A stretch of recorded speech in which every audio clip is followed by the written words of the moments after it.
All right, guys. So I got a question for you. What are some of the most important commodities in the world? I mean, I think water has to be up there, right? We literally need it to live. Yes, sir. Gold? That's a good one. Air. Yeah, that's important too. That's pretty important relative to us, yeah. What if I told you, what about information as a commodity, It's a pretty valuable one, right? right? Like, Yeah. for example, so you guys said like water, gold, oil's an important one. But if you don't know where to get these resources, where to get these commodities, then the commodities itself, that's great that they exist, but you can't acquire them because you don't have the information where they are, how to find them, how to get them. So That's how we get value, right? exactly. And information is how you have thoughts and ideas. And if you control the information people see, you control the thoughts and ideas that people have. Exactly. So, there's a reason Nazi Germany had a propaganda minister, right? They realized the value of sharing those thoughts and opinions and making sure people think a certain way. Mm-hmm. And like another example is, let's say you're stuck in the desert, right? And you've gone 2 days now without water, and you have one more day to live because otherwise you're just going to die of dehydration. And let's say I have information and I know where there's an oasis, and you guys are wandering and you don't know where the oasis is. We need the water. If I tell you the information where the oasis is, you guys can save yourselves by walking to the oasis, drink the water, and then you'll keep living, right? But if I don't tell you that information, well, then you'll just perish and die from dehydration. And I had information that you just didn't have. So it's another way to control people and prevent them from, being able to thrive and live, and kind of like you were talking about, there's propaganda, push the country in a certain direction, and And everyone does it to a certain extent, I think, right? I know some markets have like more free speech, some people have more access to information, some people have less. But I think any country and anyone in power realizes that, like, hey, the information that we put out there and what people see is really going to influence what we can do, what the people allow us to do. Because at the end of the day, we have to make sure people allow us to. We need to give information, say we want to go to war, right? Yeah. We need to condition people to be ready for war. Like, they attacked us. They did this. They did that. Now we need to go fight back. What are we, a bunch of, wussies or something, right? Yeah. You rile up the people because now they give you that power to start that war, right? But that all starts with information. yeah. So now that we've established information is key and really important, do you guys know who our elected representatives are? We sort of talked about this before, but like, who are our 2 federal senators and the representative in our district in federal Congress? Got good old Dickie D, Dickie Durbin, and then Joe Schmo. Joe Schmo. Yeah, I'm Yeah. not too aware of who our representatives are, and I'm certain there's a bunch of people in Illinois that are not aware as well. And most people don't. Yeah. Let's be real. And for us, it's Tammy Duckworth, Dick Durbin, and Raja Krishnan-Ruthi. And but yeah, the issue is that not many people know who, at least in my mind, know who their representatives are, and that's a problem because if you don't know who your representatives are, then that's information you're lacking, right? The people who are elected to office are the ones who make the laws, and based on those laws, or those laws impact how we live and how we're governed. If you don't know who is making the laws and passing the laws, then if you don't like some of the laws, it's that much more difficult for you to try to change them because you don't even know who to contact. You don't even know who to be upset with. And so that's one example where key information is not necessarily, it's not withheld because you can, as we're doing right now, you can just go online and look up who your representatives are. But the fact that we're not as civically engaged as a society, that we're not working together, that we're fighting against each other, prevents us from, looking up some of this information, knowing this information, or for this information to be shared with us, so that the people that are in power can maintain their grasp on power. because it just creates creates further distance between the voters and the people being voted for. Not only do people not know who their elected representatives are, most people don't know that, they have like town halls where you can express your concerns on what's going on. You can write emails and letters, and you can actually come in contact with your representatives and like express what your thoughts and feelings are. And that's something I feel like, ask yourself, like, when have you really done that? None of us have ever done any of that. Actually, I've called my representative once a couple years ago when I was like working on this volunteer campaign. But yeah, other than that, Would you say, hey baby, what you wearing? I'm just I actually did it once too. Way back when SOPA was huge. You guys remember SOPA? It was that don't think internet. so. It was that internet. Something about internet privacy. This was like 2000. I want to say 12, maybe. And I think it was Tammy Duckworth when she was a rep. okay. Because I don't remember her being a senator, so maybe I'm wrong here. I can Mhm. try to correct it then. But either way, I did send her a message because it was on her page. I got a response back in about a year, an email yeah. explaining why she voted for it. Mm. Without, I don't remember what I wrote, but I think I just wrote like, I don't agree with this. I think I wrote, I don't think this is a good idea, and I might have even explained maybe just a few pieces of why I didn't agree with it, and then I Mhm. think she sent it back without even mentioning it at Mhm. all. Well, at least you replied. I Right. mean, a year is way too long in my opinion, but I Jesus. understand that she's also probably pretty busy with like travel and Right. everything else. But still, Online, I looked up that there's about, for every representative in both House and Senate, which is the 535 representatives of the Congress, it's about 1 in 900,000 people they represent. They have staffers though, obviously, right? They have people, Yeah. especially the federal ones that get so much attention and have so much to do. Yeah. I'm sure they have people that handle a lot of that stuff too. but still, yeah, it's way too, you know. But yeah, and so yeah, it's just unfortunate, that not that many people are involved, and I think it's not, it's not necessarily just the people to blame, but I think it's the systems and the powers that be that hold us back from being more civically engaged. Plus, I also think a lot of people, we don't see the closed door stuff that happens with politicians, right? They have these town halls. You can write an email. You can express your concern for not liking something, like a true American patriot, right? Yeah. But then behind closed doors, when Washington is something going on, and hey, that regulation over there for environmental protection is really costing my oil refinery a lot of money. Hey, you remember that $100,000 that was donated to your campaign? It would be great if on page 5,342 of that bill, there was a little thing that says, okay, let's get rid of that environmental protection. And I'm sure every single person reads 5,374 pages of Of a bills bill. every single day for breakfast, right? Yeah. Right. Super bus bills are absurd. For Yeah. sure. I think the last time I've heard about one of those was when it was 2017, 18. Was that super bus bill for, what was in there? What was even the core of it? What I remember about it vividly. There was a text piece on it because everybody was rooting about it when Trump was president. One of the things I remember about it vividly that they shoved in there was that minor league baseball players who are not in the MLB, but I think considered like some sort of like backup. It's sort of like a Division II. Don't have a minimum wage somehow.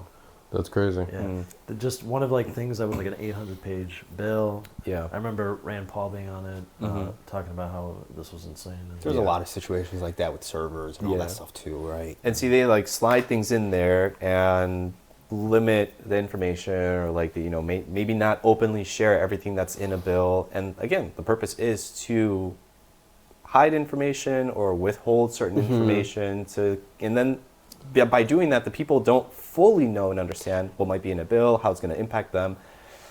And not only that, like what's important is that's normalized. Like we've normalized that servers, like for example, don't make a living wage. everywhere else in the world you go, they're like, that is insane. Like all of our Yes. servers, you Tip don't culture tip, is you don't absurd. do that stuff. They have a living wage, all that stuff. We've actually normalized to say that like that's perfectly okay, but Yeah. it's not. Yeah. But if it's beat into your head over and over and over again by everyone you know that it's okay, what does it become? Yeah. It becomes okay. Yeah. So transitioning a little bit and shifting gears, I want to ask you guys: do you think that everyone deserves the best education possible? Of course. Why shouldn't everybody get the best education possible? If we're one of the greatest nations in the world, then why shouldn't we provide one of the greatest educations in the world? Preach. I would say they should, but I don't know if it's necessarily true that it should be the baseline, but I think the baseline should be higher. Mm-hmm. That's how I would describe it, right? Like, I think it should be way higher. There's a lot more now than there was 20 years ago for us. I think one thing, and this is going to be slightly tangent. The other day, I don't know if any of you saw this. You guys remember PewDiePie, right? Mm-hmm. Everybody here knows PewDiePie. Oh, I have 110 million subscribers. Mm-hmm. Man put out a video yesterday about switching to Linux. Switching to Linux. Yeah. Okay. And he was doing, showing off his command line skills, Mm-hmm. and I was slightly impressive. I mean, a little late in my opinion, but Mm-hmm. not everybody's a programmer. I think one of the things that will become huge eventually is that everybody will get comfortable with some level of programming skills. You want to explain what Linux is to us too? Sure. So Linux is a very basic form of an operating system built independently and a derivative of Unix, which was also an earlier operating system built in the 1960s, 70s that came out in the early 1990s by Linus Torvalds, and that became sort of the baseline for everything that runs kind of in behind the scenes. So servers, to some level, iPhones, because that's also a derivative of Unix, which is itself a branched off of Linux and Mac to some degree. Even microcontrollers to some level. So I wouldn't have anything here exactly to pick out, but it runs about a good 80% of computers. So it's like the in world. operating system. Yeah. It is a baseline of an operating system, and then the flavors of that become a little different. There's, for an example, Arch Linux, Linux Mint, Debian, Ubuntu, depending on what level of comfort you have in skill and complexity and how much customization you want. So, check it out if you guys want to. I recommend it. It has been a lot better since my college years, 10 years ago, 7-ish years ago. It's gotten a lot better now. Yeah. So, but Going then back you to were- the education yeah. thing. So the reason I bring that up is I think that it just takes time, and the things that are at least feel still new today. Again, the average person doesn't know like I do programming on the level that I know, but I think people will get better at it as a whole, and I think that should become sort of the standard curriculum that lifts everybody up to a better level. Mhm. And so I think there should be a higher baseline. And if you think about how the space race back in the 60s and to some degrees the 50s, where we were pulling education way forward with the levels of mathematics and physics, I think that'll be the same with even Gotcha. So programming. you're saying like establish a baseline education in more fields, and or, especially things like push programming. it, yeah, exactly, Gotcha. exactly. That's kind of what I'm saying about raising the baseline in general. Get us back to that speed of how we were championing education on even the basics of sciences, but also the new stuff that has come out since. Because the 60s and 70s didn't have the level of programming we have today. The amount of machinery that's very, very relevant today. Now with technology, I think everybody needs to be familiar with it, especially with the perils that have come out of privacy issues, mass surveillance, but not to get into that. So. Well, it's funny because, I don't want to get into that either. However, that's information that people don't have that if people did have would empower them. Massive right? disadvantage Yes. for people Yeah. who do not know today. Yeah. And Hey, John D. Rockefeller dropped us the hardest quote. He wants a nation of workers, not a nation of thinkers, because thinkers think of problems. Yeah. We don't want any of those. We want workers. yeah.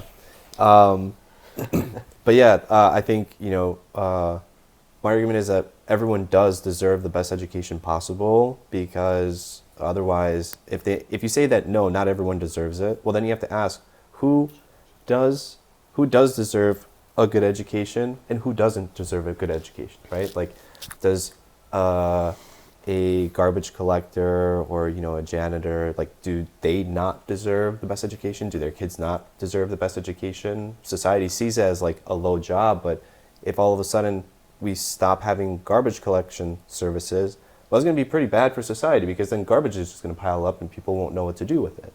And so that can create a lot of problems. And so that's a vital role in society. It's a vital job. Why? And those individuals are paying taxes. So why shouldn't they get the best education possible? Yeah, everyone at least deserves an opportunity to access that education too, right? Even if it's like, hey, maybe some people don't actually, someone's like a lazy bum and they just don't want to put in the work, right? Well, it's like, Yeah. okay, well, maybe that person doesn't deserve it. So but they should at least have an opportunity to prove, if they do want it, that hey, I deserve this opportunity and I should be able to access it because I'm willing to put in the work. Yeah, and I guess, I think when people think of that in the scenarios that I just presented with, the janitor and garbage collector, those are individuals already, later in their career, later in their life, and so they're older. But there are laws that require children up to the age of 16 or 18, I think it depends on the state, that they have to attend school. Well, I think it's 16, most of them. yeah, if people are forced to pay taxes, parents are forced to pay taxes, and not just parents, but people are forced to pay taxes to cover the cost of schools and education, and students are forced to go to school, why isn't America providing the best education possible for all of these individuals? We know how to provide a good education because we have Ivy League schools, we have private schools, we have specific schools that focus on STEM fields and engineering, etc. So we know how to provide a good education. Now the question is, why don't we provide that good education for everyone, so that everyone's on the same playing field and has those same opportunities? So So you're saying you want your garbage collectors with PhDs in physics, right? no, I want them to be able to study whatever they want if they want to study stuff, but more importantly, I want their kids to be able to get a good, solid, strong education, because if we educate the next generation and teach them to problem solve, teach them reasoning skills, provide them the mental capacity to be able to solve these problems, they'll be able to carry the torch after us. Yeah. Because if we don't provide a good education, then society just gets less and less intelligent and less capable to handle and solve some of these problems. And other people who are smart will recognize that and capitalize on the opportunity that, hey, America's education system is going down and people aren't going to be as smart. And other nations can start coming up and taking over. And I'm not saying, one nation has to rule the world or anything like that. I'm just saying, why not create a society where everyone benefits, everyone can contribute, and provide something positive? Yeah. So with that, now that we discussed fair opportunity and everyone deserves a fair opportunity or deserves a good, solid education, Yeah. do you guys also think that everyone deserves a fair and equal opportunity to run for the presidency if they meet the requirements, which is you have to be a naturally born citizen, you have to have lived in the United States for 14 years consecutively, and you have to be minimum 35 years of age. Do you guys think everyone deserves a fair and equal opportunity to run for the presidency? Yeah, man. Absolutely. Absolutely. Luke? Yeah, and the only caveat is if one idea I have, Mm-hmm. I do agree.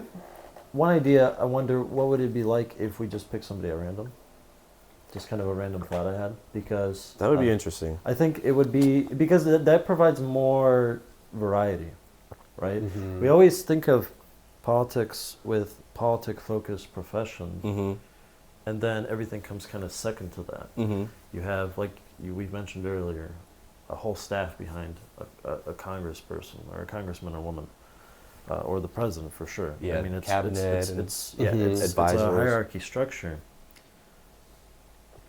But does it always have to be that way?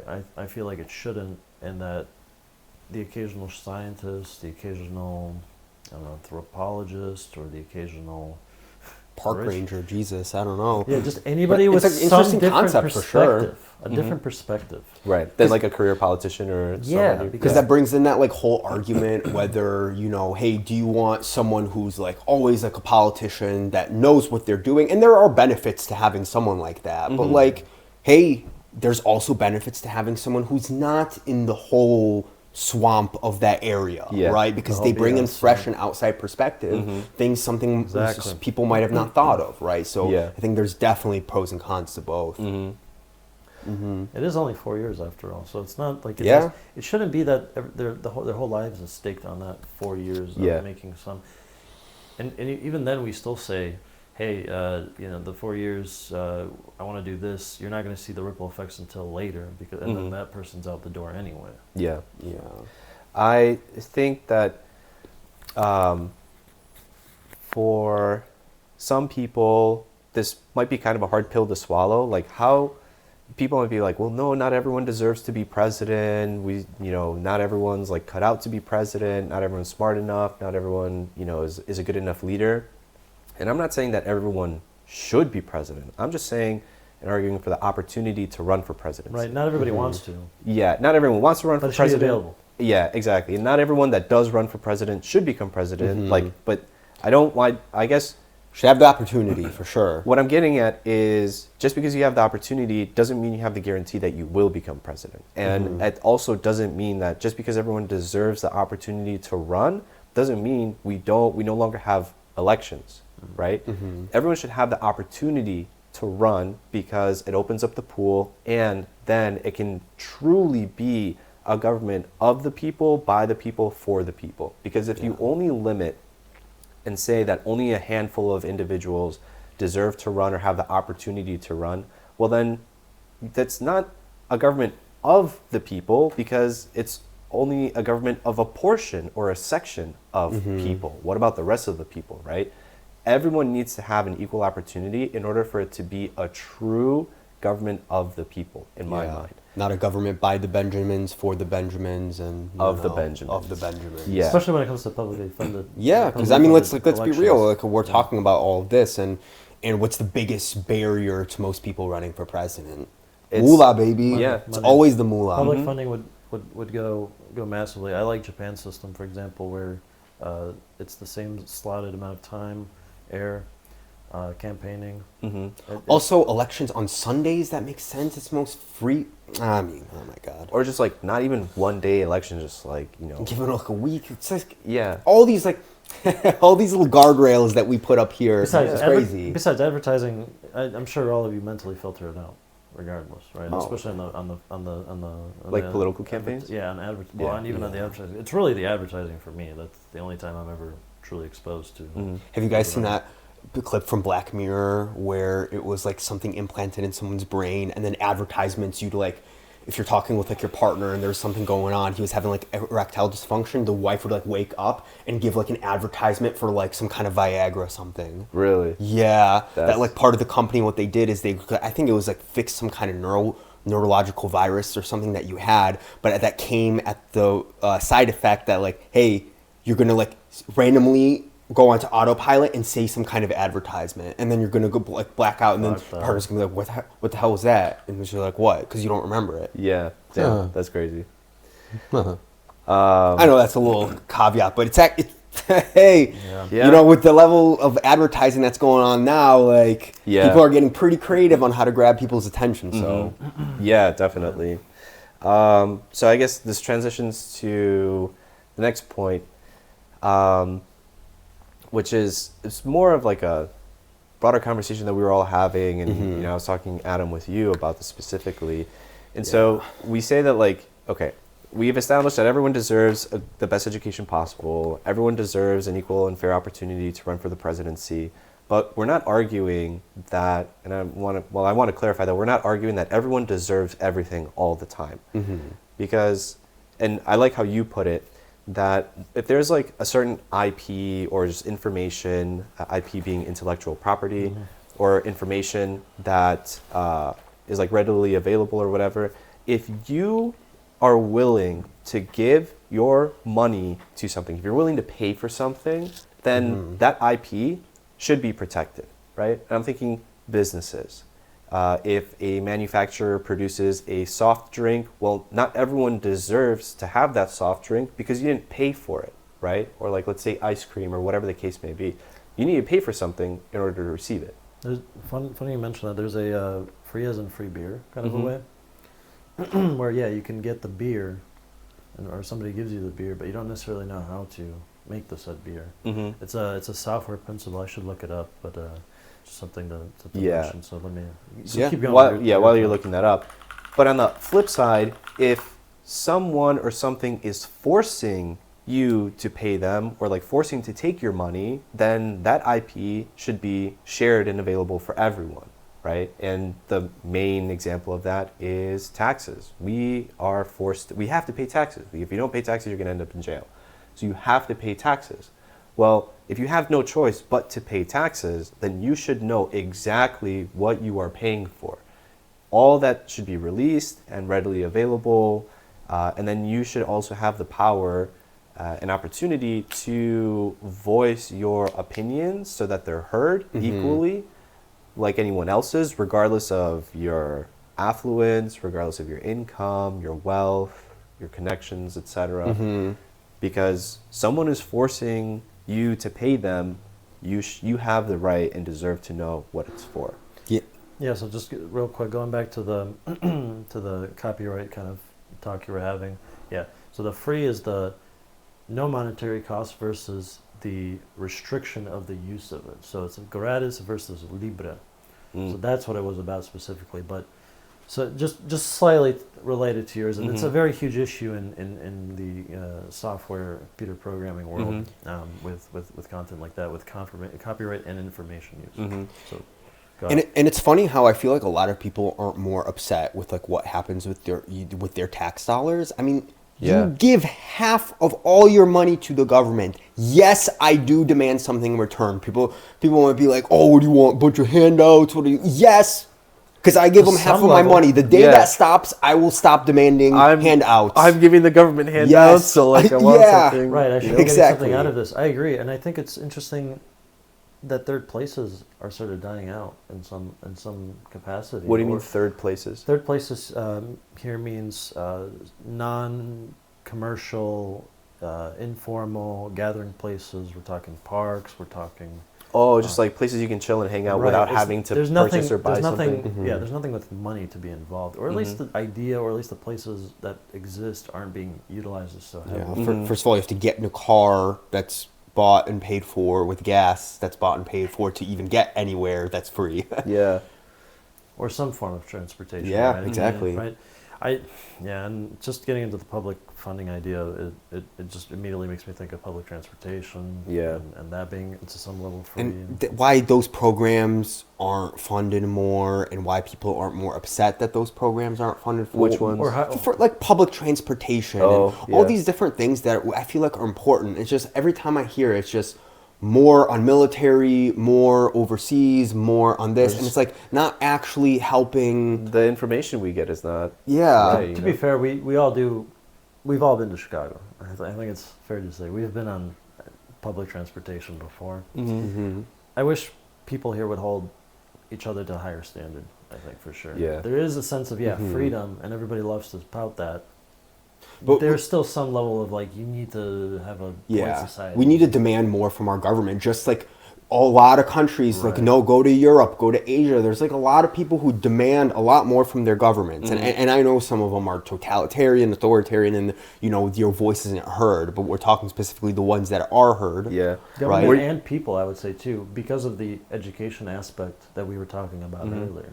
Because it sounded like you were getting more like the societal aspect. Yeah, a little bit. And I think when we were talking about kids, I believe that is the right idea, is to get kids to, and it's hard because kids don't see the world at such a scale like we do, Yeah. right? Once you get to a certain level, you realize how much bigger the world is.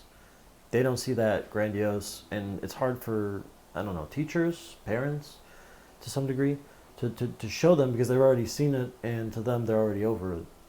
But the first time you do see that, I don't know about you guys, the first time I got my license, what a liberating feeling that was, right? That opens up. It's like a next level of freedom. It's the natural expansion of your world.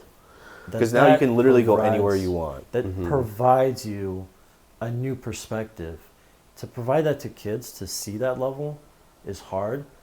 And then on top of that, to get folks to establish a more professional here meaning more like a polite society, to hold the public things in a better standard. Mm-hmm.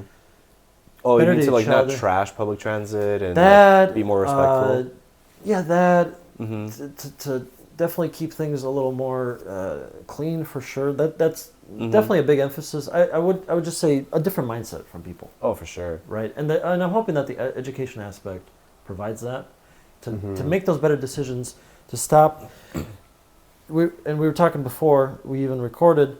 Adam, you were talking about how for you, your parents, you're trying to get them to see your point. Just that thought, or even Try to have them to see your different perspective, to try to Yeah. get them to leading the horse to water, if you will, right? That metaphor. Trying to connect, have them connect a few dots further, right? Trail them into the right direction to see why you think that way. That I don't know. Maybe your parents might be too late, but can the next kids be taught to understand how to look at things that way? Yeah, and be just like a little bit more open-minded when Right. it starts, like actually like open your mind and ask questions. Okay, well, why do you think this way? Well, why are you presenting me these ideas? How did you get there? Like ask those questions. Too many times I have conversations with people and they don't actually, like, you're telling them something and for some reason they don't have any questions back for you. I'm like, you should have questions for me, because I've when you noticed do that it a to me, lot. I'm gonna have questions for you because I'm trying to understand your Yeah. perspective. You If know- you don't have questions for me, you're not trying to understand my perspective. So, okay, I'm happy you brought that point up. One realization that I had, and for context, Luke, you were born in Poland, came here, I think you were like 6 or 7 years Right. old, right? Adam and myself were born in the States with parents that came You were born here, right, from Amadeo? Poland. Right. Yeah, and Amadeo was born here. I've noticed for our parents, when, in Poland, when they were growing up, communism was still around, they were still, oppressed. They have a and- very, very different perspective They- as a result, in yes. general. And for them, Here. one thing I realized... And it's understandable. Let's say we understand why they have a different perspective. Yes. And what's unfortunate is for individuals like our parents, they grew up in a society in a time where questioning authority was bad. And it could have serious repercussions and negative consequences for you. Because if you question authority, then, like...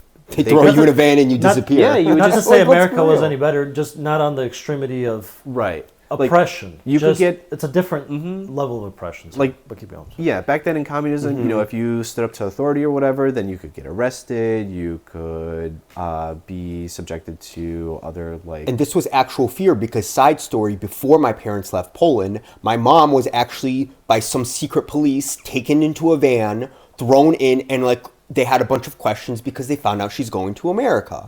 This actually happened. So there's a actual reason for people to be fearful for your life if you start questioning authority. Yeah, and so they haven't been. Our parents were conditioned not to ask some of these questions, not to like necessarily think for themselves because it was out of like it was a defense mechanism, right? That's how they Just do what you got to do to get by. exactly. It's like that kind of mentality. Yeah. And I've noticed that when I was growing up, it was the same thing. And if I had questions from my parents, it seems like, and not just my parents, but other individuals from the same background, it seems like they took the questions as me like being condescending, questioning their authority. It's rippled into them. Yeah. onto you. I'm smarter than you kind of Or vibe. like exactly, Yeah. or being disrespectful, but they didn't understand, and they might still not understand that I'm not asking these questions to undermine you. I'm asking because I'm seeking to understand. Yeah. I was taught that question everything, scientific method, try to get to the root cause of things, etc. If now you with don't, politics, then it just feels the same way too. Now. what'd you say? With politics, it seems the Yeah, same way too. Now. Exactly, Right? exactly. Polarization. Because the people in power, try to use jargon and specific types of language, and then, like for example, computers. People are afraid of computers because they don't understand them, and by not understanding them, taking the time and computers seeming more complicated than perhaps they are. Or the opposite extreme. Yeah. They embrace it, adopt it, and treat it like the next gospel. Mhm. Right? Mhm. Crypto, NFTs. Yeah. And it's like, but people don't know enough about how some of these things work. And so it's, they can't make the best decisions out of it. Or So, at least they don't try to. yeah. It just seems like, and going back to the mental thought of how our parents react to those things, they just take it as a, sort of like a secondhand, unconscious.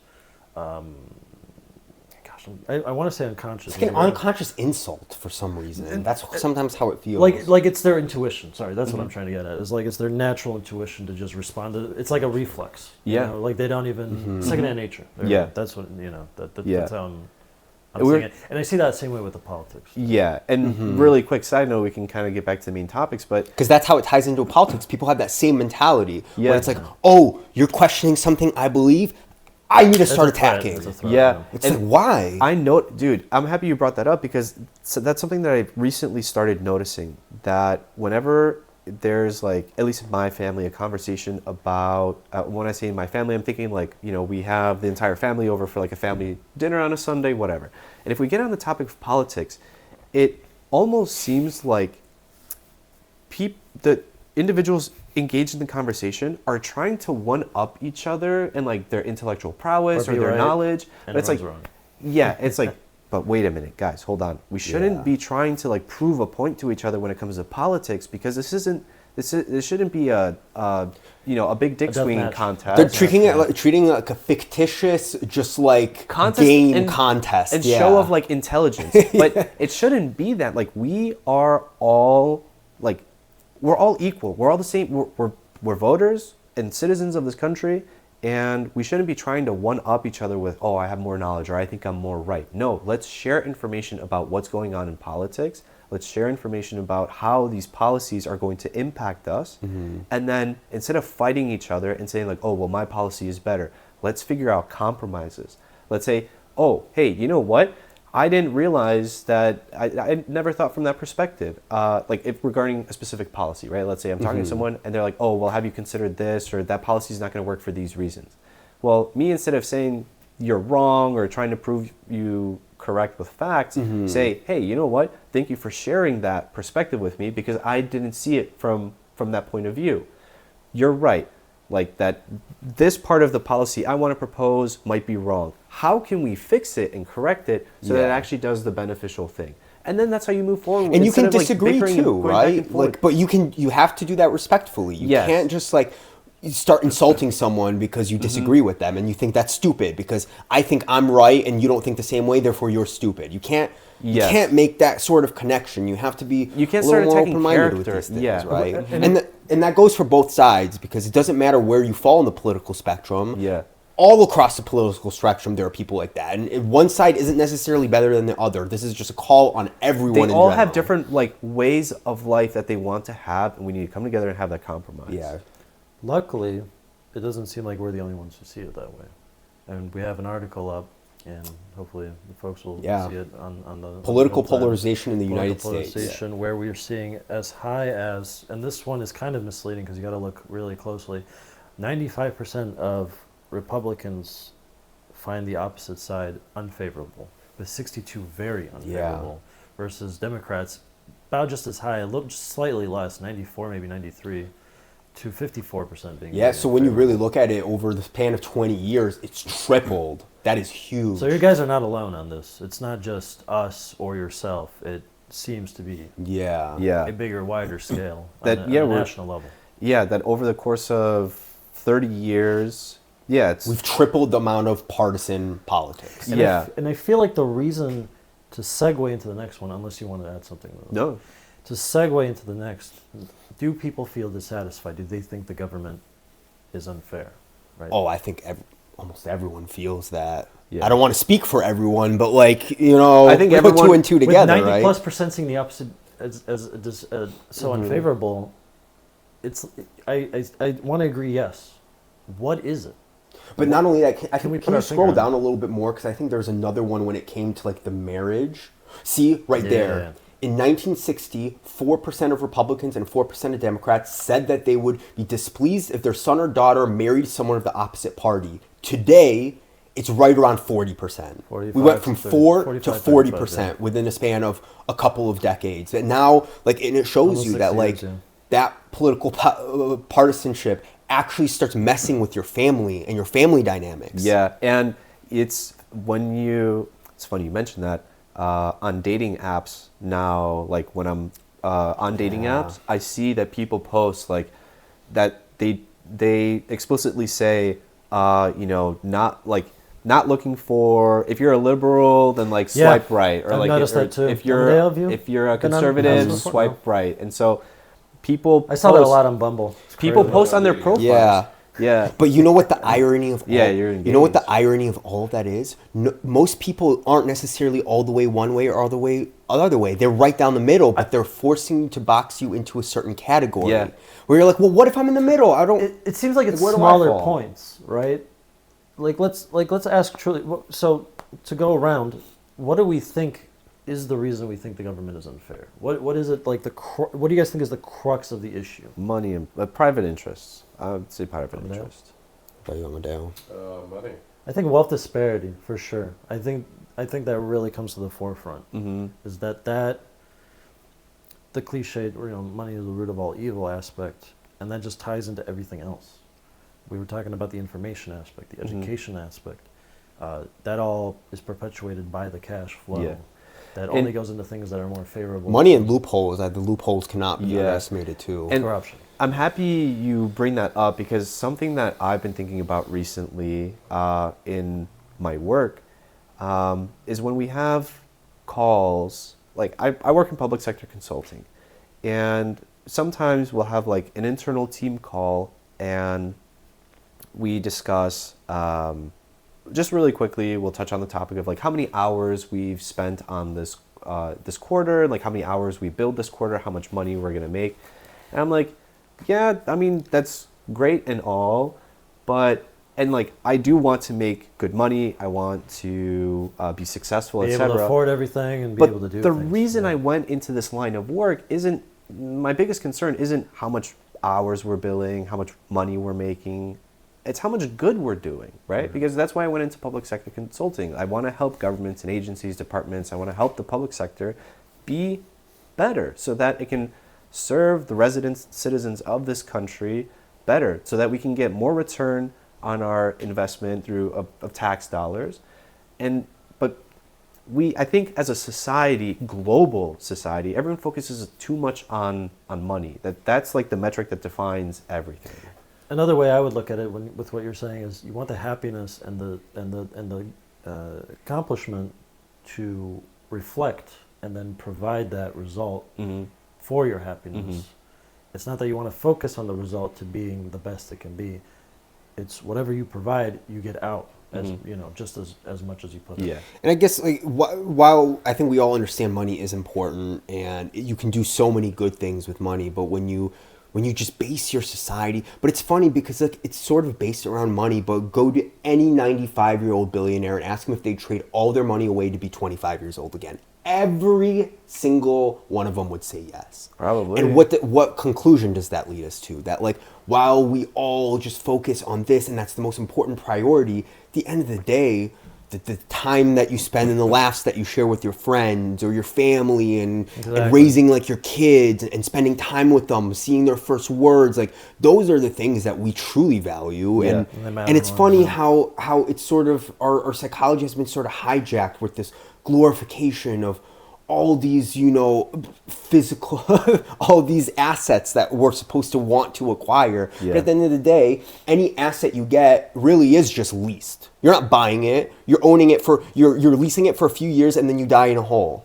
Yeah. That's all of us. And Gallup has shown the same kind of answers. Economy being the most important issue, even in the 2024 Mhm. presidential vote. So that Mhm. shows that people's focus is on money. Yeah. I think most people, I feel like the economy part's a little misleading because it really is money. Everything Yeah, else that comes it's- under it, or the it's idea more to- of it, more to that than and the money. system, right. So the economy is more of a broader aspect to it. But I think if we really ask them specifically in economy, what are you Yeah. thinking of? I think they would say money, Yeah. for sure.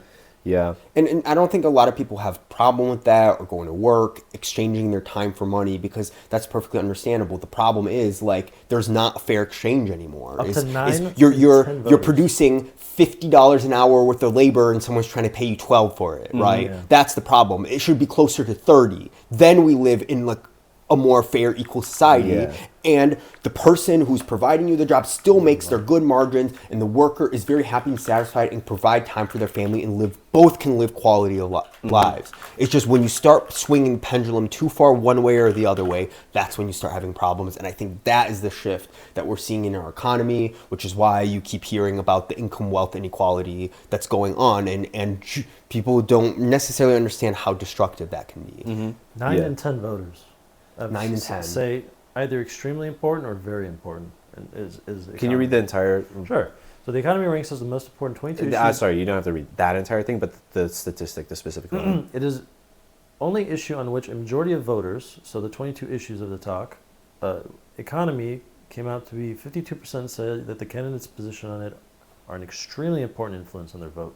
Another 38% of voters rate the economy as very important, meaning the issue can be a significant factor to 9 in 10 voters Mm. Mm-hmm. out of 22 issues that, Yeah. that are highlighted. Although in here, I don't know if I saw it. I also wanted to bring it up, but I don't know what to search exactly. I think everyone's here seen that graph where it shows productivity to economy or wealth, where labor productivity has continued to scale up in a linear fashion while wealth has plateaued. I'm sure you guys have seen that. It was somewhere in the breaking point of the 1970s, 60s, Yeah. where the wealth has stayed plateaued and the productivity has continued to soar. Mhm. So I think it's safe to say that it's showing Yeah. to why economy and then the fact that people aren't getting as much out of it Mhm. anymore.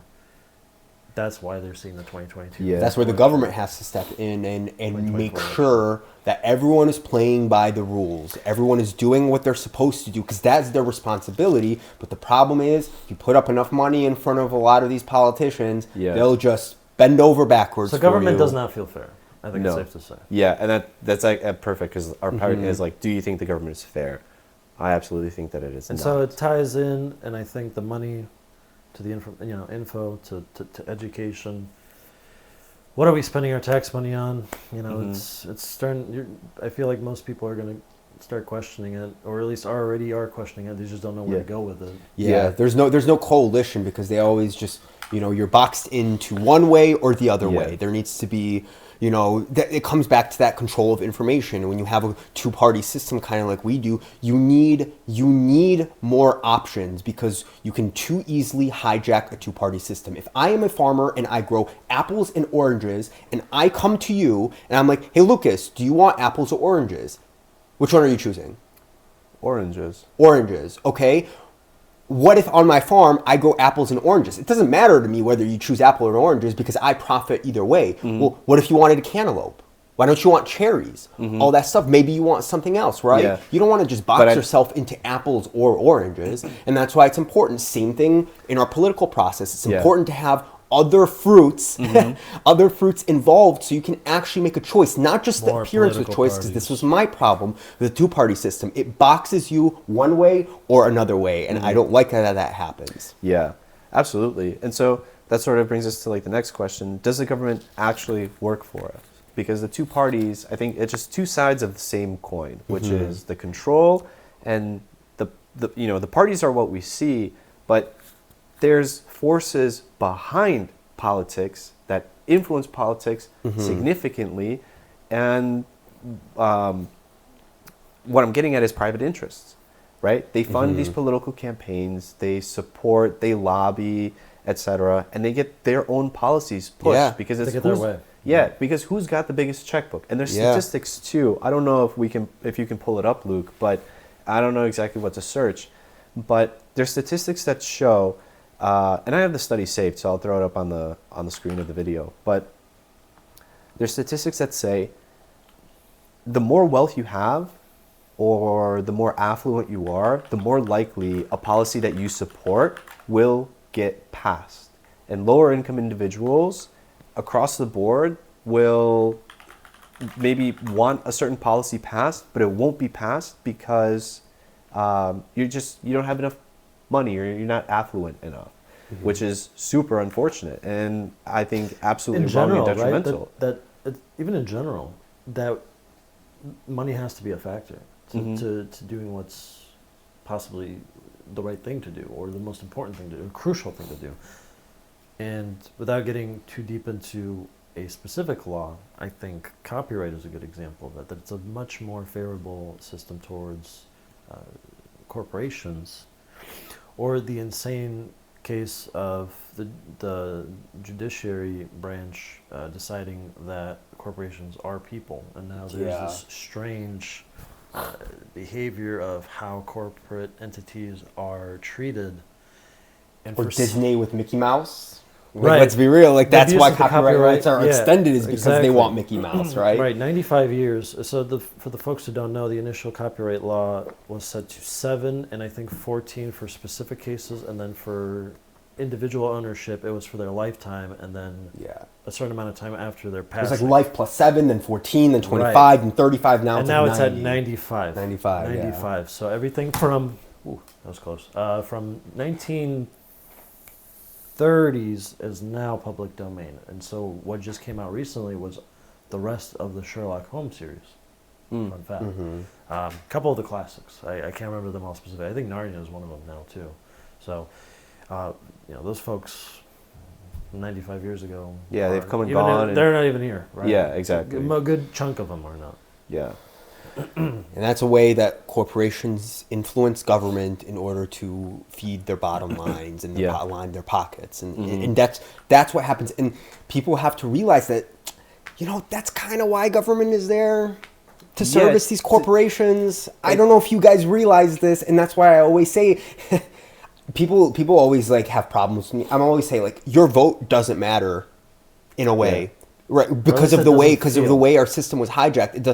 It doesn't matter if you go apples and oranges, because apples and oranges are bought and controlled for you. You know what isn't? Cherries, grapes, Contained. avocados, Yeah, you don't have right? you can't purchase those things. Yeah, exactly. Because they're going to get their way, and they're going to get their policies and their loopholes, whether it's a blue person or a red person sitting in that chair. And Yeah. people have to understand and realize that it's the root of the problem is like in the structure of the system itself. Not saying that the system is corrupt. It has so much potential to work for us exactly how it was designed. It was just hijacked by corporations and rich people to make it Yeah. work for them. And it's kind of sad to see the whole system just kind of get hijacked by big money interests, and the system really could work for everyone. It's just we need to have those guardrails in place to prevent corporate money from getting into politics and skewing the rules of the game in their favor. Stop Absolutely. paying the refs. Absolutely. And yeah, that's a really good way to put it. Stop playing the refs. The reason why Paying the refs. yes, I said paying the refs. The reason why I think everyone can get behind like football and basketball, and there's so many people that watch it, is because both teams are subjected to the same rules. They are upheld to those rules, and so it truly comes down to which is the better team. It's strictly based on merit. When it comes to politics, there's too much money, and it has too much of an influence. Not everyone's playing by the same rules, and it creates a government that's not fair and doesn't. You definitely work hear for us. that. That's funny that you mentioned that, because I do hear that for what little sports I listen to. People always complaining about the refs. Yeah, but That's funny though, isn't it? that's natural. And that's though. why people Because complain- That's funny. who complains for the refs? Is it the winner or is it the loser? Oh, that's a good point. Notice loser. it's always the team that lost. That it's all lost. those people complaining about how the That's refs. true. And That's so, true. if But you notice, sorry, Funny really quick, commentary. but if you notice, if we're using that analogy, but for government, who's complaining about the government? You just said losers complain about the refs, right? Damn, I'm a Okay, so loser. who's complaining Fuck. about the government? It's all of us. It's Us just all the losers. regular Yeah. people that are not the lobbyists, that are not the corporations, that are not the elites, the billionaires, the millionaires that hoard and Shit. have all this wealth because they are winning, right? We are not. We are the losers of this system and of the society, and that's why we need to change government, which is a perfect transition into the next point we have, which is why is it left versus right and not up versus down? And Adam, you had some good points about this too, but it's, we just had the statistics of political polarization, and it's left and right that are constantly fighting each other, which prevents us from having that information and focusing on the true crux of the issue and true problem, which is it's not left versus right, it's up versus down. And there's a lot of good books on that too, and I highly recommend everyone check them out because there's a lot of great authors that have wrote Is it great this- stuff on this concept. Is it this one? Reading Yeah, the go to- advantages of socialism? Or sorry, I was looking at your notes here. Or is it this one? It's going to be that one. Okay. Yeah. Yeah, we're just got to try to make sure we have the right information, right? Yeah. Yeah, so it's this piece. Yeah, and that's just like an article here. We're just reading something from the Inlander that was kind of explaining the differences of left and right versus up and down, and how people in very wealthy, powerful positions use tactics to divide us. And people need to understand that there's people that sit in rooms and think about these types of stuff. Yeah. Like, why do you think these rich people buy up media companies? To ensure that the right journalists get in there and all the accurate information is put out correctly? Keyword, Like, information. don't be naive. And this goes back to Don't what we be established naive. at the beginning of the episode. Exactly. Information is the most important Yeah. thing. And yeah, once you control information, and it's going back to for example, deserving an equal opportunity to run for presidency, an equal opportunity to have the best education possible. Well, now a big and huge talk that you hear about in politics is the taking away of gay rights or pointing the finger at the LGBTQ plus community that they're manipulating children or having an influence and impact on all these other things in society, etc. It's but so it's almost made to seem like they're the enemy or they're the bad guys or it's immigrants or some other group, and it's always dude, we all live on this planet together. We're all people. We are all human. There's race is a socially created and invented construct that divides us and separates us, and all these different identifiers and labels. Yeah. Dude, the only label that really applies to us is we're all human. That's the only race that exists. We're all human. Some are lighter skin, some are darker skin, some have different sexual preferences, but that doesn't make us any Yeah. different. That doesn't mean one person is better or worse. That doesn't mean that one group deserves more from the government or something better than another group. Yeah. But we've been taught and see each other as the enemy or that it's all negative. It's wait a minute, time out, guys. We need to back up and we need to realize who is pulling these strings? Who's in power? It's up versus down. And let's make sure to specify what we're talking about when it comes to left and right, up and down too, because someone might be listening to this and thinking we're a bunch of communists, socialists that want equal distribution. No. Absolutely no. That is not true. But what we're trying to state is there's a difference between a man starting up a company, or a woman coming up, starting a company. They make boat trailers. Boat trailers, successful people come and buying. This guy's making $7 million a year selling these boat trailers. That is the beauty of capitalism. You started your company, now you get the benefits from the fruit of your labor. You make sure your employees are paid, all this stuff in, and you have $7 million. That's absolutely fantastic, and that's what you want. But you know what isn't? Becoming a multinational company, whether it's tech, whether it's e-commerce, someone like that, Agriculture. monopolizing the market, Rolling out of control, driving yeah. lowering wages down, lobbying Congress to lift environmental policies that protect the food and water that your children drink. Exactly. That is the dark side of capitalism. And I think, and as someone who is absolutely for anyone starting businesses, I hope my family, we have a family business. It is absolutely amazing that we have a country where you can do these things, because my parents came from a communist country, we understand how bad it is when the state just owns everything like that. But you have to realize there's a medium in all of that. Yeah. And we can't vilify someone's, or even a professional athlete making $20 million a year. They're selling their likeness image to everyone. People are willingly buying tickets. There's no problem with that. The problem is that other side that we were talking about. Yeah, I agree. The one little bit I'll add really quick is in terms of like people often argue that, oh, well, what, the government's just supposed to give handouts to everyone, and I think sort of touched on this earlier, but if we had a government that truly works for the people, then imagine if all of a sudden we didn't have to have private insurance, we had public health care and it worked well. And people are like, well, what, I'm supposed to, like, my taxes are supposed to pay for everyone else's health care? It's like, yeah, but everyone else's taxes are going to pay for your health care too. Like, people, I think people don't, I don't know why they don't realize this, but I think they have this misconception that just because they're paying taxes and someone's going to benefit from those taxes, that all of a sudden you're paying for someone else. It's like, no, because that other person is also contributing and paying taxes. Like, I don't understand. Sometimes it seems like people think that they're the only ones that carry the tax burden. No, everyone's paying taxes everywhere you go. And it's Sales okay tax. to demand something for your tax money. Well, dude, Absolutely.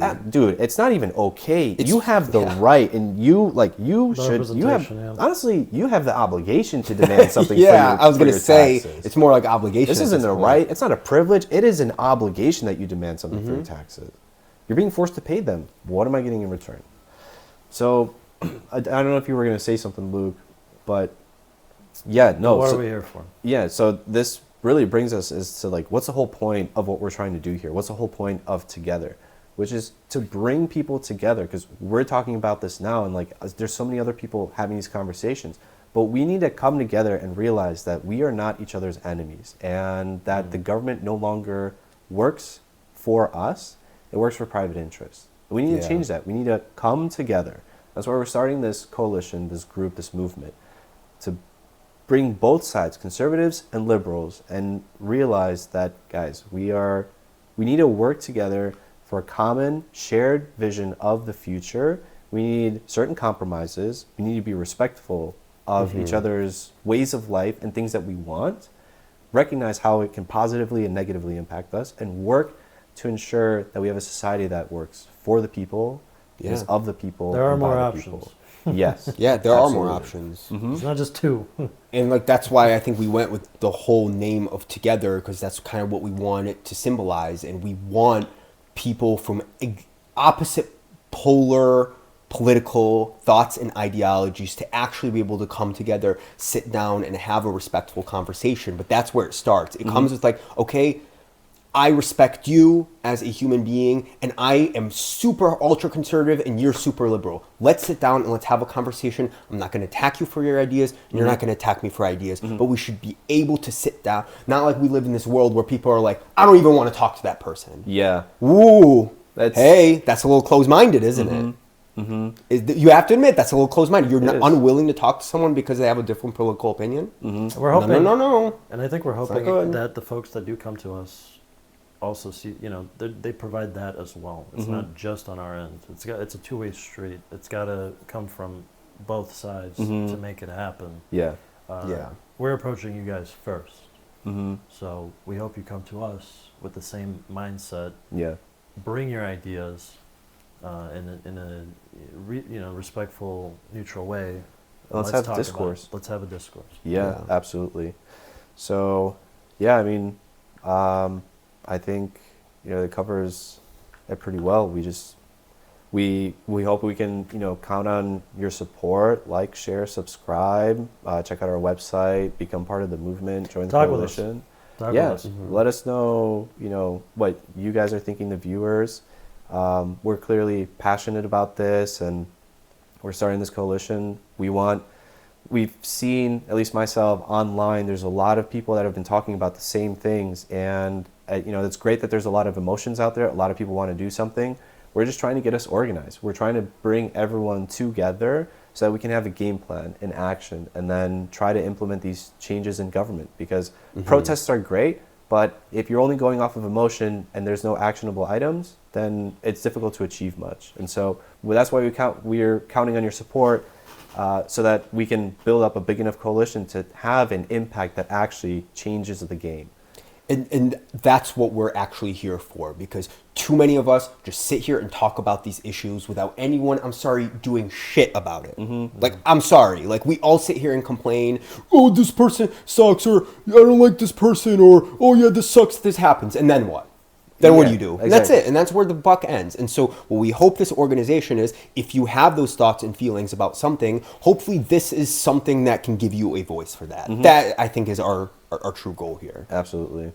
So, So maybe we should mention what future episodes are going to look like, because it's not always going to be like this. Hopefully in the works, we've got more focused topics on specific things. I'm hoping to talk about more technology focused things. One episode will definitely be about crypto. That's a hot topic right now. I want to talk about that, clear the air, put some facts straight, and educate Yeah. folks about that, so that I can contribute for you guys to come back and maybe come back to us with questions or thoughts or things you want to hear about, people talk about. We want to do the research. We want to provide some insights. We all have a vast selection of profession and come with our own expertise and our own levels. I am a software engineer. Adam is in the I work in medical- healthcare management, healthcare, so yeah. we're going to definitely have an episode with that, and just... Luke said public sector, so he's got that covered. Amadeo. works with food. Yeah, I work in the food industry. So that's going to be a whole nother topic as well. So we have a lot of expertise here, and definitely look out for future episodes. I think we're excited for them. Going to learn a lot of cool stuff. And in the meantime, check out our website. We have our mission and vision statements up there. We have our tenets that we stand for, bios and other information about us. So, really, we're All our socials there as well. Yeah. So we'll continue updating that, improving it, and that's over at together-movement.org. So. All right. So with anyway, that, thanks for tuning in. My happy name's Sunday. Luke. Yeah, happy Sunday. My name is Lucas. I'm Adam. I'm Luke. I'm Amadeo. We're together. We're together. Till next time. Peace.